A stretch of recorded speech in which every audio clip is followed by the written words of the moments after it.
Magandang buhay! Good morning, good afternoon, and good evening. Welcome to our Sunday online fellowship. And every Sunday, 8 p.m., ginagawa natin to as our way of acknowledging the Lord na siya talaga ang pinaka-source ng lahat. Hindi yung mga plano natin, yung mga New Year's resolution natin.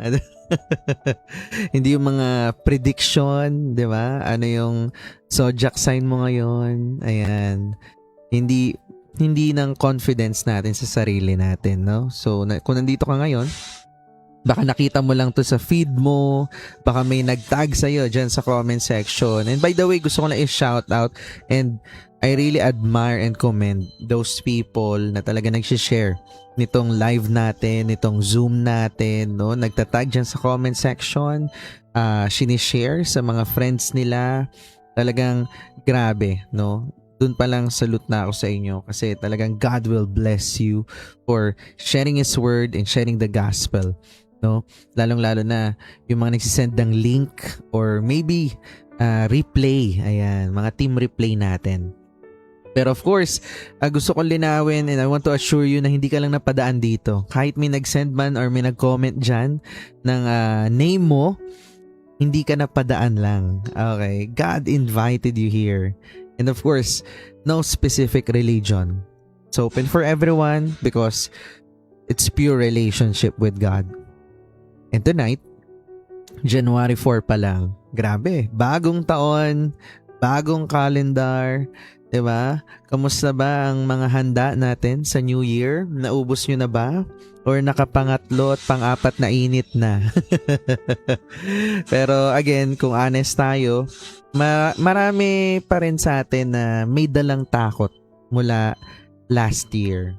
Kaya ang topic natin tonight is not facing the year with motivation or facing the year with your resolution, kundi it's facing 2026 with confidence in Christ.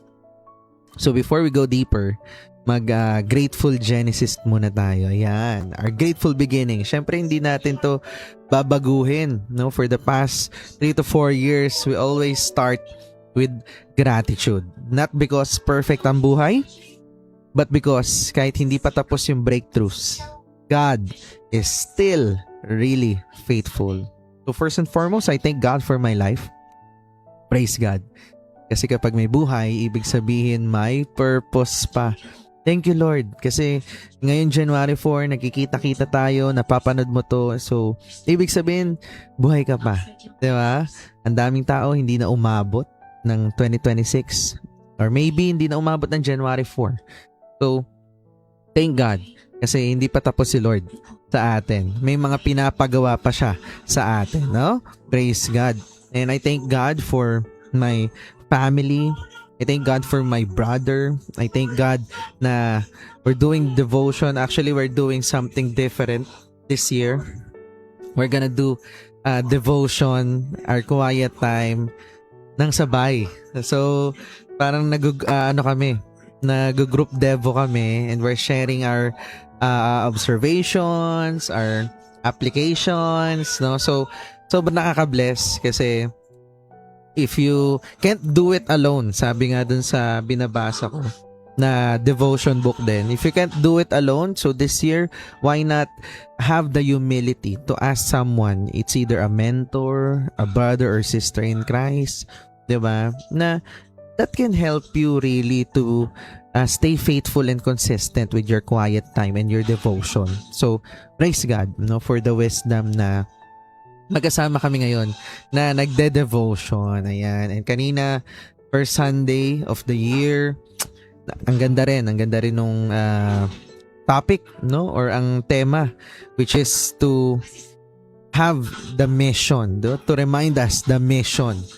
Ano ba talaga yung kailangan natin gawin? Kaya sabi ko nga, kaya I salute dun sa mga nagko-comment because that is really the mission.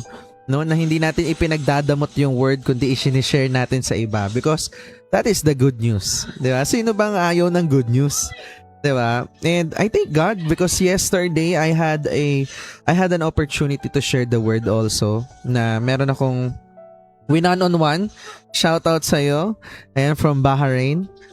meron tayong kapatid na tumanggap kay Lord. Ayan, praise God. Kasi nag-work siya doon for, I believe, 18 years na. And praise God at tinanggap niya si Lord, and really, heaven is rejoicing, and I thank God for that person na talagang tumanggap kay Lord kahapon. Ayan. And I thank God also sa community, the business community, my team also, kasi yesterday we had a chance to make our prayer boards. Praise God. Nakaka-bless lang kapag dinedeclare mo na di ba? Yung mga, yes, may mga plano tayo, but it's still God's word and plan who will prevail, di ba? Pero at the end of the day, ang dami, nakaka-bless lang kapag iniisip mo yung abundance na yung mga pwedeng gawin sa'yo na walang imposible pala pagdating kay Lord, no?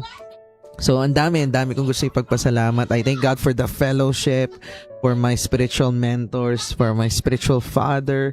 I thank God for the technology that we're having the chance, di ba, para gawin to live and also have the replay na, again, I thank God also for the revelation na talagang itutuloy natin to, no? Isa, dalawa nanonood, yung iba ginagawa pa tayong sinasaksak pa sa TV para malaki yung screen, no? Pinapanood tayo, praise God for that, no? And hindi lang tayo nandito sa Pilipinas, kundi pinapanood din tayo sa iba't ibang bansa. So, ang dami kong gustong ipagpasalamat. Kahit January 4 pa lang, punong-puno na at nag-uumapaw na yung gratitude ko, no? Kaya, again, if you have your wins, breakthroughs, and talagang, grabe, if you notice kung gaano ka-faithful sa'yo si Lord, can you comment down there kung ano yung mga pinagpapasalamat nyo, ano yung mga gusto nyong i-shout out kay Lord, di ba? Na talagang naging breakthrough nyo, especially January 4 right now in this new year, because we'd love to read that, we'd love to rejoice with you, and we'd love to celebrate and pray for you as well. Alright?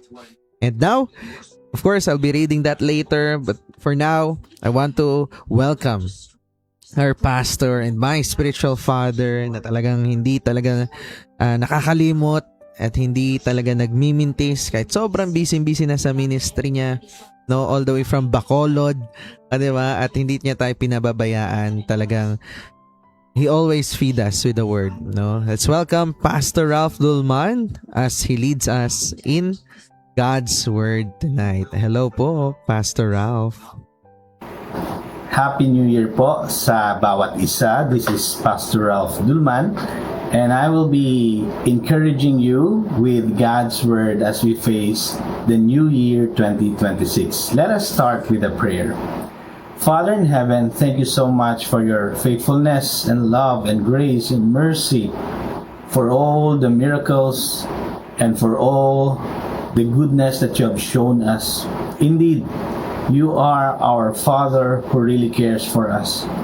Thank you, God, for 2025, where we have experienced your grace in all kinds of challenges. In every season, you remain faithful to your children. Lord, as we look forward and move forward with this confidence in our hearts that you will still remain faithful, Lord, we pray that you talk to us, you speak your word to us, revive our hearts, bring light into our minds, encourage us as we face the year with you, with your Holy Spirit within our lives. Bless your people and even those who will be listening to this gospel. In Jesus' name, amen. Our passage will be found in Revelation 21 verse 5, and it says, "And he who was seated on the throne said, Behold, I am making all things new. Also, he said, Write this down, for these words are trustworthy and true." So, the writer, who is John, he wrote about Jesus Christ who was seated on the throne. And if you read the whole passage of the Revelation chapter 21, you will understand the coming of the Lord Jesus Christ is very near. And he is, the writer of Revelation encourages the believers during that time to persevere until Jesus Christ comes again And so if you just focus on the verse, the phrase, he who was seated on the throne, this is the first truth that we'll be learning. First is that when we speak about Jesus seated on the throne, this means God is in control. Jesus Christ, the Lord, is in control. He is sovereign.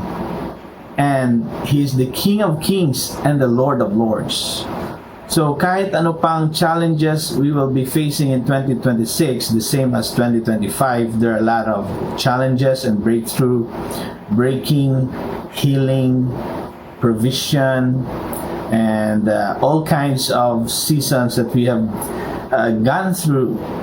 Again, the Lord Jesus remains in control. He is sovereign, and whatever is happening in your life and in my life, it's God who is He already had purpose in mind that we cannot fathom, we cannot understand fully, but trust Him. He is in control and He knows what He's doing for your life and in your life. So that's first. God is in control. As we face 2026, be confident. Put your confidence in Jesus Christ because He is seated on the throne, meaning He is the King of Kings and He is in control of every detail sa life mo. So continue to put your faith in Jesus Christ. Number two, the writer of Revelation 21 says here, he who was seated on the throne said, "Behold, I am making all things new." From here, we can also learn, number two, God is the one who changes things. And how does He change things? Making all things into something new. Diba, meron pang verse na anyone who is in Christ is a new creature. Also, there are verses that says Jesus made the old covenant into a new covenant. That's why inoffer niya ang kanyang life sa cross. He poured out His blood as a new covenant, no, between man and between God, His Creator and Savior. So, God changes things.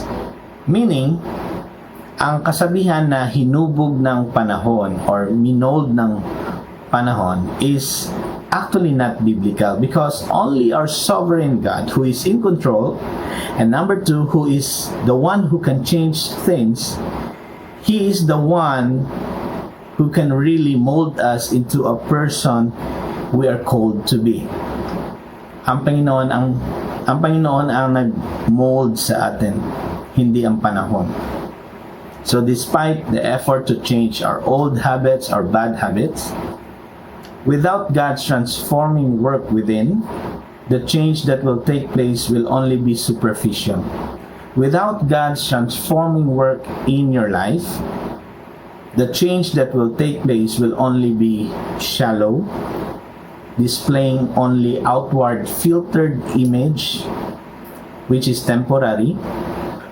If you want a skin deep transformation or a divine transformation from within, we have to submit to Jesus Christ, who is seated on the throne, who is the one who can change everything from old into new thing. Submit to Jesus Christ. Never ever fall into a trap that it's really your effort that will change your life or will change the course of your life. No. It's God, the Lord of Lords, the King of Kings. So, again, you have to go to Jesus by faith, to believe in Jesus by faith, because it's only by His supernatural work that you will be changed every day. But you should believe in Him first, so that you will be given eternal life as you submit your life to Him. Not just with shallow words, Lord, I accept you. No. Don't just say, I accept you. Believe by faith and submit really to His kingship, so that transformation from within will be experienced by you, and everything else around you will just follow. Number 3, sinabi dito ng writer, Revelation 21 verse 5, write this down, for these words are trustworthy and true. Isulat mo ito, John, kasi trustworthy at ito ay katotohanan. And we know from the Bible, the truth will set us free.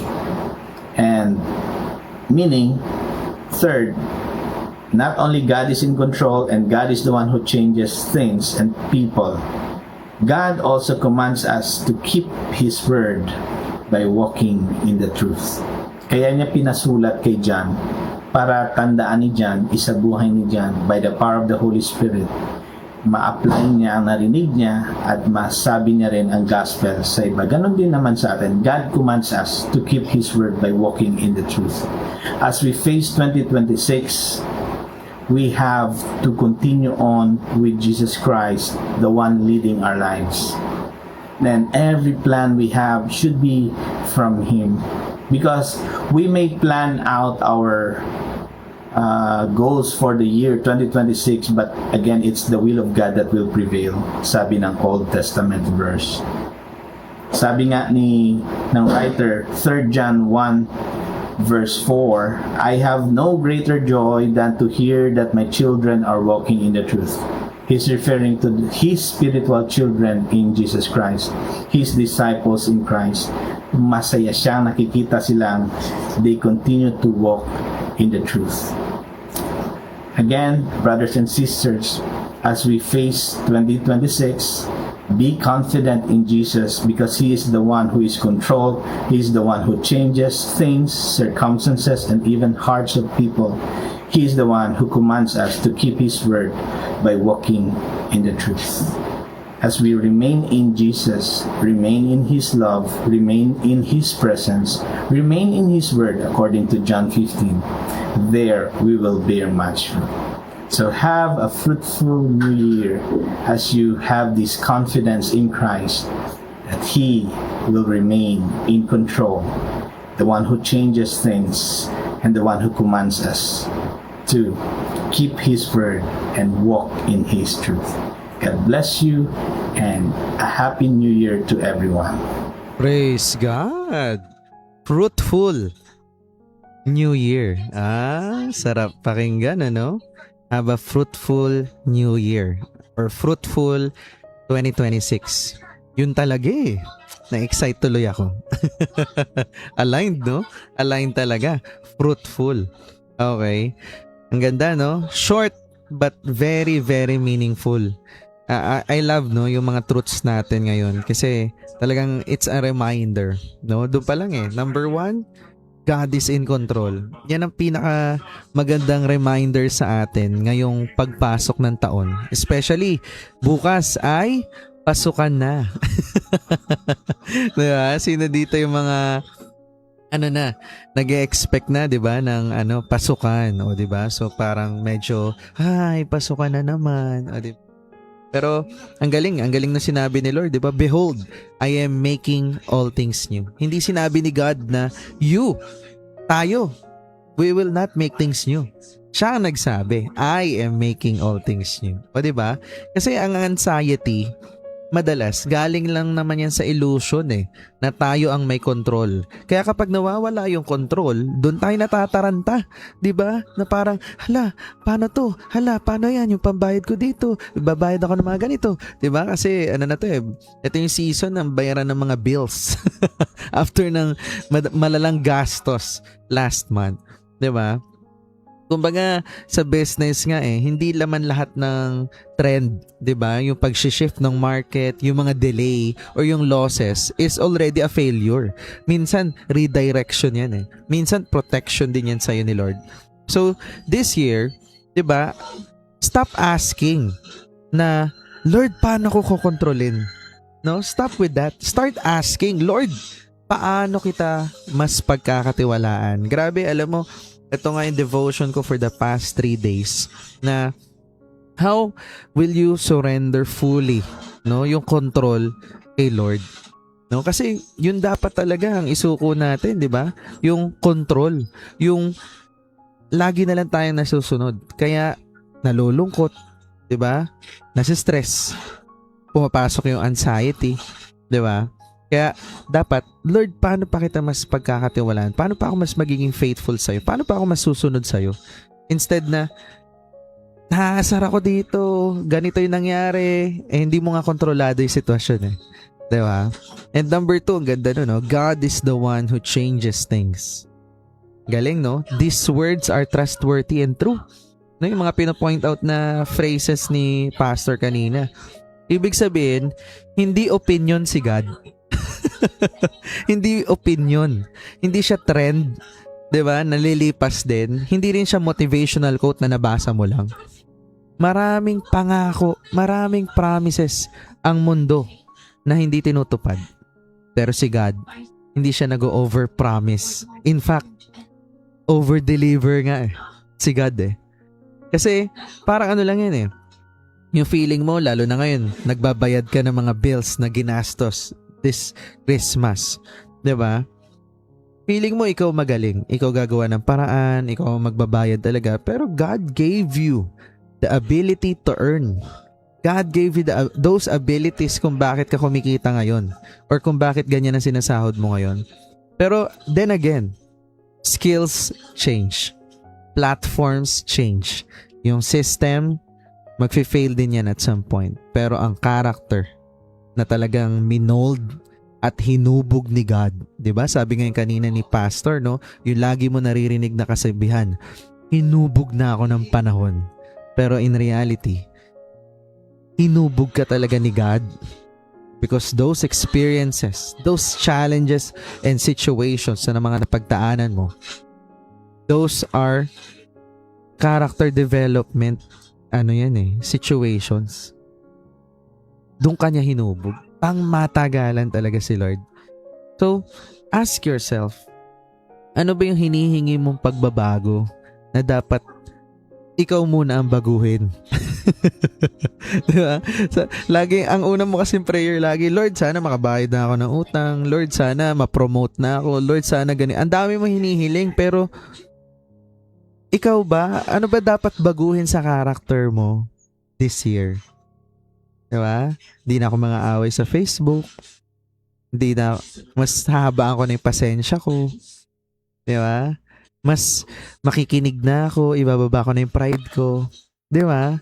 Na parang, lagi mo kasi isinisisi sa no? Ano ba yun? Malas ako last year eh. Walang ganun. Character talaga yan. Character. Kaya feeling mo malas ka last year kasi may mali sa character mo last year na dapat yun ang pinagpe-pray mo i-correct this year. Lastly, walking in truth builds real confidence. Come on. Grabe, no? Ang ganda ng verse. I have no greater joy than to hear that my children are walking in truth. Grabe, no? Walang mas ikasasaya pa daw si Lord na makita niya yung mga anak niya na nagwo-walk sa truth. Ano ba yung truth? Ito, yung mga narinig yung kanina, that's the truth. Hindi po yan opinion, hindi yan motivation, hindi yan galing sa self-help book, galing yan kay God. Diba? Because confidence, yung lakas ng loob, hindi naman yan, hindi yan ibig sabihin na mas mataas yung faith. Hindi porket ako yung nagsishare dito, mas mataas yung faith ko. Hindi, it's consistent obedience. Kasi, take note hindi lahat ng confident aligned.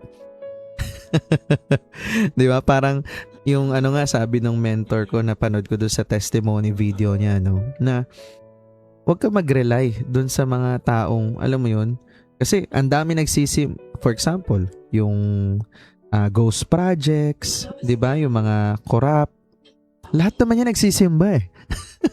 Pero at the end of the day, how's their relationship with God?